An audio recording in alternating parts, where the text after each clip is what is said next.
Tip number 12 is all about well-being. Some really useful tools here presented by Google for Education on how we might think about using digital tools in a more mindful, intentional and kind-hearted way. Using technology rather than having technology use us is something that's at the heart of our digital strategy at Basingstoke College of Technology. If you want to have a look at that strategy and you're external to BCoT, feel free to get in touch. We're happy to share our work. But using digital technology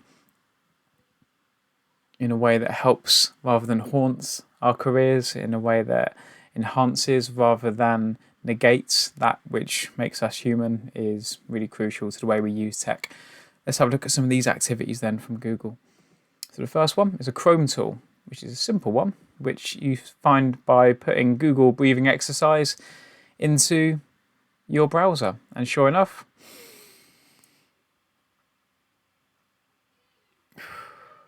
having something as simple as this on the screen in a break can be quite useful to make our learners more conscious and mindful of looking after themselves. A little check-in using different activities like this can be very impactful, particularly at the time of year I'm recording this, which is the end of the year, submissions, exams, coursework, deadlines and so on.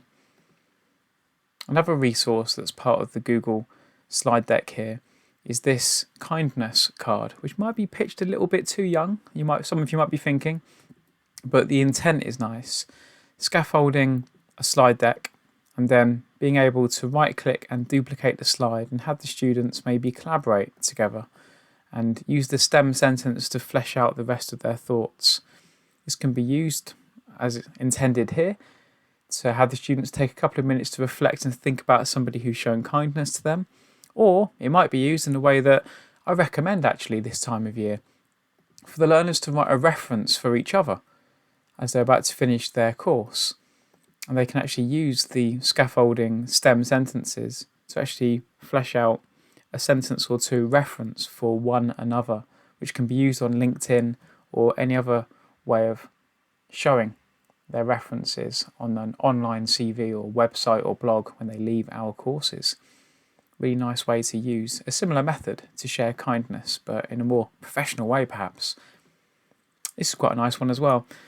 A postcard to future self. Getting your students to take a couple of minutes to reflect before their lesson, need to think about something they would like to tell their future self and write themselves a note on the postcard. So this might be a month from now, for example. They can actually send an email to themselves using Gmail and then selecting the schedule send button. Can't recommend schedule send enough. It means that you schedule an email to arrive at a certain time in the future rather than sending it now.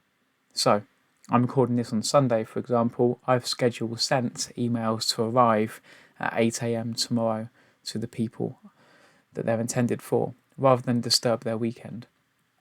You can use schedule send for the students to be able to email themselves in the future, and it will pop up at a moment that's been agreed by you. Now, another way of doing this is using futureme.org, which is a website whereby you can write an email to yourself and you can deliver it in 1 year, 3 years, 5 years, or a more specific dates. You can make it public and email it to yourself as a way to hold yourself accountable to a target that you've set yourself. It can be an interesting psychological experiment. So, some nice little tips there, all about using digital tools, focusing around well-being, productivity, and using technology with intention. So, if you want help using any of these tools or want to explore any of these other topics further, get in touch with the team. You can find us in the Learning Hub at BCoT and in the lab, which is F102, or just send us an email and we'll pop up to your classroom or staff room.